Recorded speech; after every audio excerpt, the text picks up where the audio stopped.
If you feel compelled to leave these cities, please do so in an orderly fashion.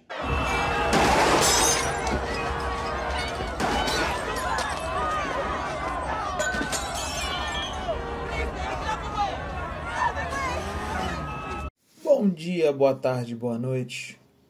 Bem-vindos a mais um podcast aqui no canal Hot New Works. E dessa vez eu queria compartilhar com vocês um insight que eu tive no dia de ontem. Eu estava pensando sobre o que influenciou a minha percepção sobre o papel da bicicleta na vida das pessoas e na minha própria vida. E eu me recordei de um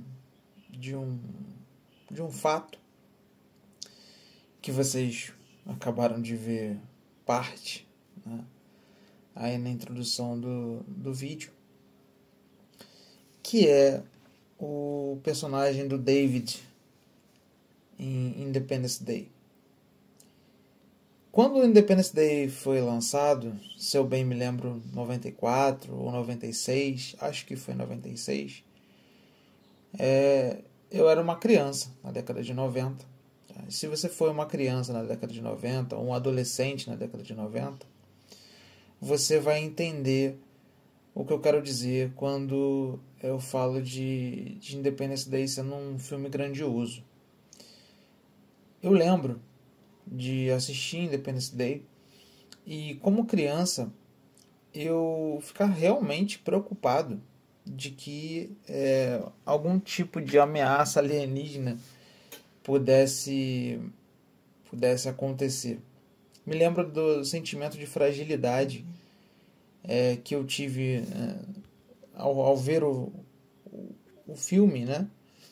E fazer uma comparação com a minha realidade. Eu acho que isso acontece com todas as crianças, de certa forma, né? Aquelas que têm um pouco de bom senso, pelo menos, de imaginar possíveis cenários catastróficos, enfim. O lance do Independence Day é que acontece uma coisa muito fora da curva, principalmente em um filme norte-americano, que é colocar o cara que é um dos supostos heróis, né, supostos heróis do filme, né, sendo um cara que anda de bicicleta. E o David, porque se a gente for pegar os principais do filme, né, você tem o David e você tem o capitão Steven Hiller, que é o Will Smith, né? Então, se a gente for pegar os dois principais, quem salvou mesmo, né, claro que sem a habilidade de pilotagem, né, do Will Smith, eles não conseguiriam lá injetar o vírus e tal e salvar o planeta, né? Mas quem percebeu todo o lance, quem conseguiu chegar na conclusão, desenvolver o tal do vírus, enfim, foi o David, né?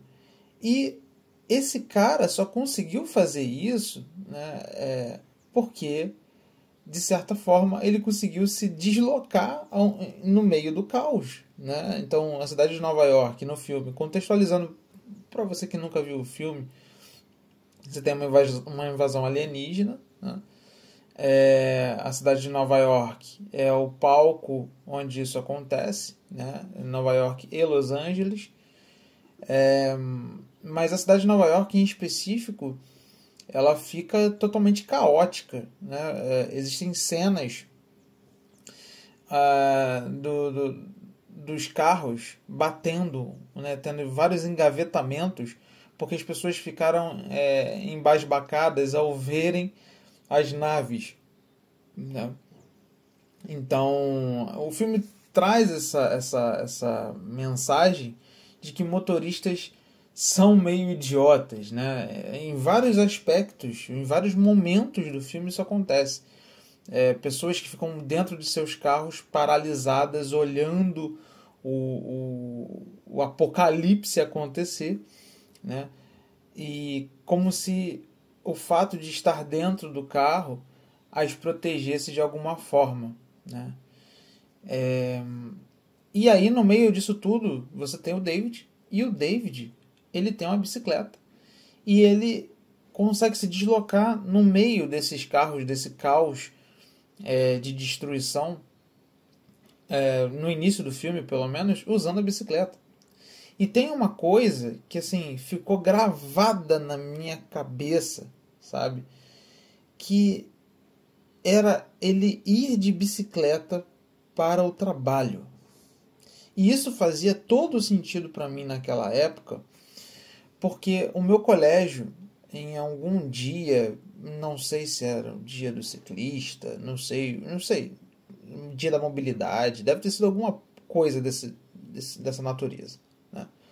Um dia, a minha escola disse que a gente podia levar as nossas bicicletas para o colégio. Olha que coisa incrível. E eu levei a minha bicicleta para o colégio. E eu andei de bicicleta dentro do meu colégio. E aquilo foi de uma mudança, como se tivesse virado uma chave, sabe? Como assim eu estou andando de bicicleta no meu colégio? Isso é possível, sabe? E aí, de repente, eu acredito, deixa eu confirmar. Eu acho que Independence Day é de 96. Deixa eu confirmar aqui. Independence Day. É de 96. É de 96. Então, vocês imaginem esse garoto que tinha 6 anos, porque eu tinha 6 anos em 96, eu nasci em 90, né? Esse garoto com 6 anos que foi de bicicleta para o colégio, né? Claro que eu não fui para o colégio de bicicleta. Meu pai levou a minha bicicleta no carro e eu pude andar de bicicleta no colégio, né? Mas imagine esse garoto ao ver um filme que era um blockbuster da época. Era como se fosse, sei lá, um Avatar da vida. Era um filme assim gigantesco, né? E ele vê um cara indo trabalhar de bicicleta, né? Isso não é tão incomum em Nova York, né, principalmente, porque o uso da bicicleta em Nova York é um uso difundido já há muitos anos, né? Você tem grandes ciclovias em Nova York, você tem um trânsito que é relativamente previsível do ponto de vista de comportamento do motorista, né? Não digo previsível do ponto de vista de trânsito, de engarrafamento, né? Mas do ponto de vista do comportamento do motorista, né? Então, assim, incluir isso em uma obra de ficção não é tão fora da curva assim, né? O que é fora da curva é você colocar o cara principal, né? O cara principal sendo um ciclista, né? Uma outra coisa, se vocês forem dar uma olhada no que o David fala, né? O David é um ambientalista, né? O David é um cara idealista. O David é um cara, de certa forma, outsider. O David, de certa forma, é um cara que entende tecnologia, né? Então, de certa forma, isso eu fui me dar conta, sabe? De certa forma, esse cara, a figura que esse cara representa, foi uma figura que, aos meus 6 anos, foi representativa.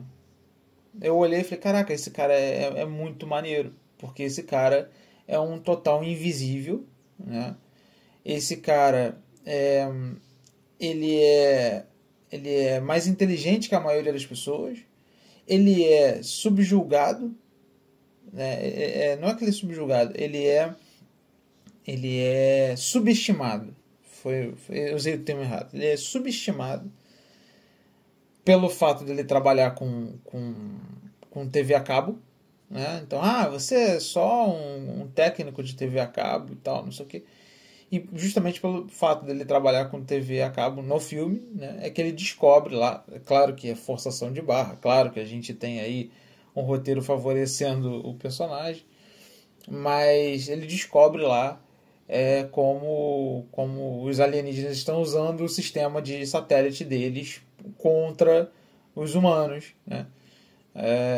E como usar isso para ferrar com os alienígenas, né? Então, eu acho que tudo isso, todo esse conjunto de fatores, né, colocou ali uma semente, tá, de conceitos e valores que ao longo do tempo foi fazendo sentido, né, para mim. Tá? Então, porque, entendam, como psicólogo, eu não acredito muito em temperamento, entendeu? Eu não acredito muito em índole, essas porcarias que o pessoal inventa como conceitos mentalistas. Né? Eu sou um psicólogo comportamental, então um comportamento ele precisa necessariamente ser explicado por 3 fatores. Hoje em dia eu coloco um quarto aí, tá? Que é a genética, né? A história de vida do sujeito, a cultura e a epigenética. Né? A epigenética é a modificação da genética pelo meio. Né? Então, eu diria que 4 fatores, mas classicamente são os 3 fatores. Né? A genética, a história de vida e a cultura. Então, da onde veio esse lance da bicicleta e da onde veio, né? Toda essa centralização de conceitos e de importâncias que eu trago para vocês. De onde veio isso? Eu acredito que muito veio daí. Né? E aí vocês veem o seguinte, de repente eu me vejo em meio a um cenário caótico, né, que foi a pandemia de 2019. Né? E ela foi bem semelhante a uma invasão alienígena, né? Porque assim, ela descacetou toda a ordem que nós tínhamos. Né? De repente eu olho e as ruas estão vazias. Né? De repente eu olho e as pessoas estão falando que você tem grandes chances de morrer por causa desse vírus. Né? De repente eu olho e vejo preços de combustíveis disparando. Né? E aí aquela imagem de um cara andando de bicicleta ao meio de um caos, de um apocalipse, meio que acende na minha cabeça, né? E aí faz sentido, né? Claro que eu não lembrei do David, né? Claro que eu não lembrei disso tudo. Eu tô relatando isso para vocês porque eu tive realmente um insight. Eu falei assim, é verdade. O David, lá atrás, né? Olha só que coisa interessante. Mas esses conceitos eles estavam todos funcionando de modo inconsciente, ou seja, fora da consciência. Né? Eram conceitos que estavam ali inseridos e que eu não tinha a consciência para descrevê-los, e agora eu tenho. Sabe-se lá por que deu o clique, mas deu o clique. E aí eu consegui descrever muito bem o porquê as coisas aconteceram. Evidentemente, não é só isso que moldou o meu interesse por bicicleta. Houve um outro fato, eu acredito que foi no Natal de 1998, onde eu ganhei uma bicicleta. E aquele foi o presente de Natal mais legal que eu já tive. Porque assim, eu já tinha bicicletas antes. mas não uma bicicleta com marcha, não uma bicicleta grande, né? Eu lembro que essa bicicleta era uma Sandal Breakout. Ela era azul, com azul escuro, né? Com umas como se fosse umas linhas de tinta amarelas, assim, né? E era uma bicicleta básica pra caramba, mas pra mim aquilo ali, sabe, aquelas rodas grandes, aqueles raios brilhantes, aquilo tudo era completamente assim algo extraordinário para mim, né? E aquilo ficou na minha cabeça porque esse Natal foi no sítio do meu avô e foi, eu considero, o melhor Natal que eu tive na vida. Não tive um outro Natal melhor do que aquele. Foi o máximo assim de felicidade que uma criança poderia ter. Eu ganhei outros presentes naquele Natal, mas eu me lembro que assim, a bicicleta realmente foi algo assim completamente fora da curva. E pouco tempo depois, lamentavelmente, meu avô veio a falecer. 2 anos depois, meu avô veio a falecer e a minha família vendeu o sítio, né?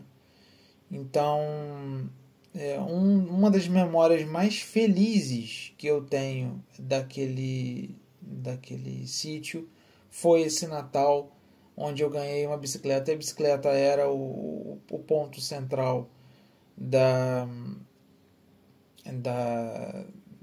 daquele momento, né? Um outro momento também que eu lembro é, com bicicleta, e que assim, isso não vai sair da minha cabeça nunca, foi o dia que eu andei de bicicleta a primeira vez, que não foi o dia que eu aprendi a andar de bicicleta, tá? Que a minha tia Luciana, que é a mãe dos meus primos, né? Ela não é minha tia de sangue, né? Ela era mulher do meu tio, né? Por parte de pai. Ela me levou numa praça e me empurrando, ela fez com que eu andasse de bicicleta. Eu não conseguia andar sozinho, né? Eu devia ter, sei lá, 5 anos, talvez. Mas aquilo ficou na minha cabeça, aquela sensação de velocidade e tal ficou na minha cabeça.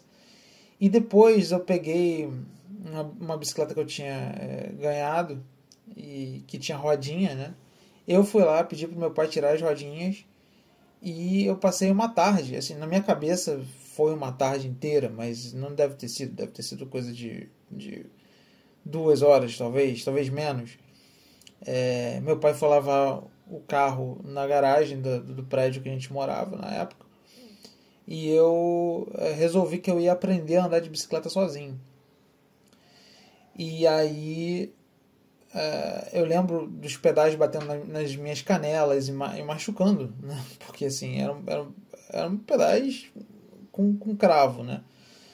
E eu tentando andar, eu lembro que meu pai, cara, ele estava focado em lavar o carro, estava focado em conversar com outro vizinho que tinha aparecido. E de repente, sozinho, sem a ajuda de ninguém, eu consegui andar de bicicleta. E aquela sensação de conseguir andar de bicicleta e de ganhar velocidade sabe? E imediatamente depois que eu fiz isso, meu pai percebeu que eu andei. E aí ele falou assim: nossa, você conseguiu andar, que legal, tal, não sei o que. E ele fala pro vizinho: olha, ele conseguiu andar sozinho e tal, não sei o que, é a primeira vez que ele tá andando, não sei o que. Aquilo ficou gravado na minha cabeça de uma tal forma que complementou tudo isso que eu estou falando para vocês, sabe? Então, os pontos centrais que me levaram a gostar de bicicleta meio que são esses, assim, sabe? Uma outra coisa que eu lembro é que meu pai nunca foi muito bom para coisas manuais, assim, né? Meu pai ele tentava, daí se ele conseguia, outros 500. Mas eu lembro que ele não conseguia ajustar o câmbio da bicicleta, né? E o câmbio sempre foi uma porcaria. E eu andei muito de bicicleta na minha adolescência. Eu tive moto, mas eu andei muito de bicicleta na minha adolescência. E a bicicleta foi uma forma de eu interagir socialmente com outras pessoas. E eu lembro que certa vez eu falei assim, cara, eu vou ajustar o câmbio da bicicleta, porque o câmbio da bicicleta não estava bom, sabe? Assim, era tão ruim. Primeiro que eu não sabia usar, né? Segundo que era ruim, não me beneficiava em nada. Eu lembro que eu só usava uma marcha. Era como se eu tivesse uma single com marcha, né? Porque eu não trocava de marcha. Que caía a corrente, era uma porcaria, né? E tudo isso eu fiz nessa bicicleta que eu estou falando para vocês, nessa Sandal Breakout. E eu devo ter usado bicicleta como forma de me deslocar e tal, e fiz isso tudo aqui no condomínio. Eu me mudei para cá em 2000, na verdade, 2000. Eu usei a bicicleta até provavelmente 2005, quando eu ganhei uma moto, e aí eu usei muito a moto. A bicicleta ficou largada de lado, meu pai acabou dando a bicicleta para um pedreiro, enfim, e nunca mais eu vi a bicicleta, né? Nem achei outra para comprar igual, enfim. Mas enfim, então eu lembro que num determinado momento eu acabei, acho que foi de 18 anos, sei lá, acabei ganhando a Caloi 10, né? E a Caloi 10 moderna, né? E eu falei assim, eu vou aprender a mexer no câmbio, porque é uma bicicleta de estrada e precisa trocar de marcha bem e tal, não sei o quê. E eu consegui. Eu dei uma estudada breve e eu consegui ajeitar o câmbio da minha própria bicicleta. E, cara, aquilo ali foi outro reforçador absurdo, assim. Eu falei assim, caraca, eu consigo fazer uma coisa que meu pai não consegue fazer, sabe? Então, foi muito legal. Foi muito legal o meu contato com a bicicleta foi muito legal e muito significativo. E continua sendo. Eu continuo escrevendo uma história de interação com a bicicleta que me agrada muito, sabe? E continua fazendo todo o sentido do mundo, né? E sabe-se lá quanto isso tem a ver com o David, lá em 1996, andando de bicicleta, indo para o trabalho de bicicleta. É isso. Espero que vocês tenham gostado dessa breve história sobre a minha relação com a bicicleta ao longo da minha vida. Se gostou do vídeo /podcast, dá aquele like. Se gostou, mas ainda não está inscrito no canal, se inscreva e compartilhe. A gente se vê no próximo vídeo. Falou.